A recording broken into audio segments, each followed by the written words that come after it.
तो hello guys, स्वागत है हमारे इस वीडियो में। और आज के इस वीडियो में हम इस मिनी इन्वर्टर को रिपेयर करने वाले हैं, क्योंकि हमारा 12 वोल्ट का इन्वर्टर था, तो इसमें थोड़ा ज़्यादा वोल्टेज जाने की वजह से ये हमारा इन्वर्टर बिल्कुल ख़राब हो चुका है। तो चलिए हम इसे खोलते हैं और आपको चेक करके दिखाते हैं कि ये हमारा इन्वर्टर कहाँ से ख़राब है। तो यहाँ पे मैं 12 वोल्ट का आउटपुट दे दिया हूँ।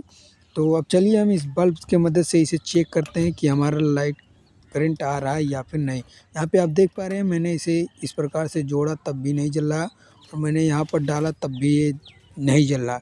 तो चलिए हम इसे सर्किट को चेक करते हैं कहाँ से खराबी है। तो सबसे पहले मैं इसके सोल्डरिंग की मदद से इन सारे वायरों को कुछ इस प्रकार से मैं इसे निकाल लेता हूँ, और उसके बाद इस बोर्ड को भी मैं बाहर निकालूँगा ताकि मुझे वायरिंग चेक करने में आसान रहे। तो चलिए हम इसे चेक करते हैं यहाँ पे हमारा कौन सा ख़राब है। तो सबसे पहले मैं बटन वाली को कुछ इस प्रकार से उसके दोनों वायरों को मैंने जोड़ दिया है आपस में, और उसके बाद यहाँ पे मैंने 12 वोल्ट का आउटपुट दिया। अब इसे मैं चेक करके आपको दिखाता हूँ। आपको यहाँ पे इसको बिल्कुल भी छूना नहीं है इस वायर को, लेकिन मैं छू रहा हूँ क्योंकि मैं बिल्कुल सेफ्टी के साथ हूँ, मुझे शॉक नहीं लगेगा।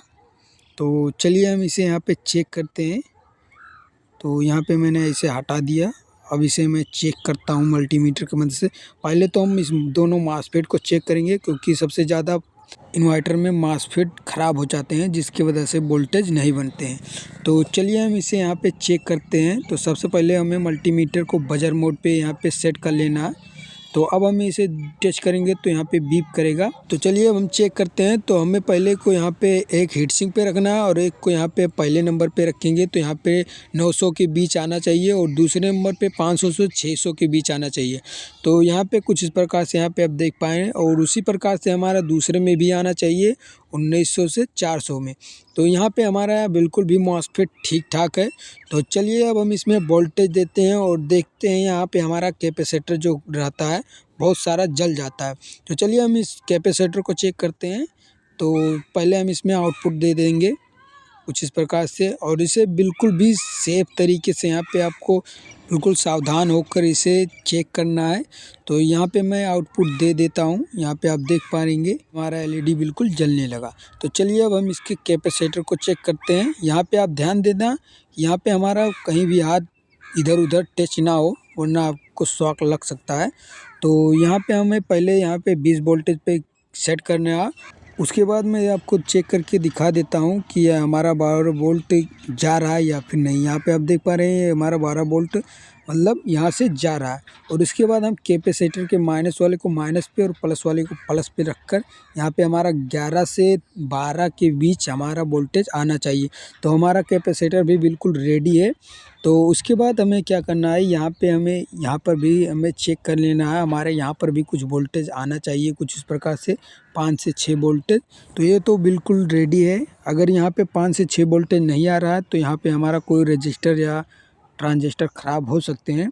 तो उसके बाद यहाँ पे हमें क्या करना है, ये जो हमारा डायोड लगे हुए हैं यहाँ पे हम वोल्टेज चेक करेंगे। तो यहाँ पे हमारा वोल्टेज आ रहा है, मतलब ये हमारा डायोड बिल्कुल रेडी है। अब यहाँ पे आप देख पा रहे हैं कुछ इस प्रकार से यहाँ पे हमारा वोल्टेज। अब इसके बाद मैं यहाँ पे फिर से एक बार चेक कर लेता हूँ। इसे आपको बिल्कुल हाथों से नहीं छूना है, क्योंकि हमारा शॉक लग सकता है। हमने यहाँ पे बिल्कुल सेफ के साथ मैं इसे छू रहा हूँ।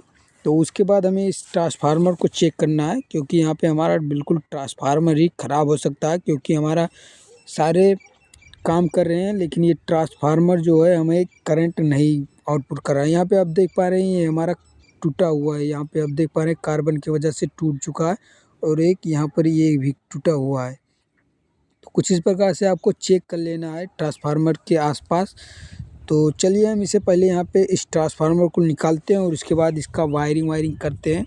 तो यहाँ पे हमने इस ट्रांसफार्मर को यहाँ पे सेफ तरीके से यहाँ पे निकाल दिया। आप देख पा रहे हैं इस सील को यहाँ पर हमें हटाना है। तो यहाँ पे मैंने इसे हटा दिया, और उसके बाद इस कोयल को निकालना है। इस यहाँ पे जो टेप लगा हुआ है इसे कुछ इस प्रकार से यहाँ पे हटा देना है। हटाने के बाद इसे हम थोड़ा सा गर्म करेंगे तो ये जल्दी से यहाँ पे मेटल जो है लगा हुआ है कोयल, वो आराम से छूट जाएगा। तो चलिए हम इसे पहले यहाँ पे निकाल देते हैं। तो यहाँ पे हमने इसे अच्छे तरीके से यहाँ पे गर्म करने की वजह से गम जो रहता है वो छोड़ देता है। तो यहाँ पे हम इसे यहाँ पे कुछ इस प्रकार से खोल लेते हैं, क्योंकि हमारा जो वायर टूटा हुआ है उसे हम जोड़ सकें। तो यहाँ पे मैं इसके टेप वोप को यहाँ पे मैं हटा देता हूँ। तो फिर यहाँ पे आपको बिल्कुल भी जल्दबाजी नहीं करना है, क्योंकि ये हमारा ख़राब हो सकता है यदि ट्रांसफार्मर। तो यहाँ पे मैं कुछ इस प्रकार से इसे खोल लेता हूँ, और आप खोलने के बाद आप यहाँ पे देख पाएंगे ये यहाँ पे हमारा ये जो वायर है यहाँ पे टूटा हुआ है। तो यहाँ पे हम इसमें एक और ऐड करेंगे, और उसके बाद यहाँ पे आप देख पा रहे हैं ये हमारा जंग लगा हुआ है। तो इसे भी हम यहाँ पे जोड़ेंगे दूसरा वायर काट कर। तो चलिए हम इसे पहले जोड़ लेते हैं। तो यहाँ पर हमने इसमें थोड़ा थोड़ा वायर और भी ऐड कर लिया है, क्योंकि हमें इसमें यहाँ से कुछ इस प्रकार से इसमें लपेटना है। तो यहाँ पे मैं इसे अच्छे से लपेट दे रहा हूँ चिमटी की मदद से, और उसके बाद हमें इसमें यहाँ पे सोल्डरिंग कर देना है, ताकि हमारा जो वायर है वो कार्बन वार्बन ना ले। तो यहाँ पे मैं कुछ इस प्रकार से इसे यहाँ पे लपेट देता हूँ चिमटी की मदद से। उसके बाद हमें इसे सोल्डरिंग कर देना है, ताकि हमारा जो वायर है वो हिले उले तो यहाँ पे छोड़े ना। तो चलिए हम इसे पहले सोल्डरिंग कर देते हैं, उसके बाद यहाँ पे उसे उसी जगह पे लगा देते हैं जहाँ से हमने निकाला था। तो यहाँ पे मैं इसे सोल्डरिंग वोल्डरिंग कर लेता हूँ। उसके बाद हम इस पर टेप मार देते हैं, ताकि हमारा जो कॉइल है वो अच्छे से काम करे। तो यहाँ पे मैं इस पर टेप मार देता हूँ, और उसके बाद यहाँ पे आप देख पा रहे हैं जहाँ पे हमारा वायर छोड़ा हुआ था वहाँ पे काला हो चुका है। तो उसके बाद मैं यहाँ पे कुछ इस प्रकार से उसे लगा देता हूँ कॉइल ऑयल को यहाँ पे। तो इस प्रकार से मैं इसे सोल्डरिंग की मदद से यहाँ पे मैंने इसे सेट कर दिया है। और उसके बाद हमने इसके वायर को जहाँ पे लगा हुआ था वहाँ हमने लगा दिया है। आप देख पा रहे हैं ये बटन का था और यहाँ पे हमारा आउटपुट का था।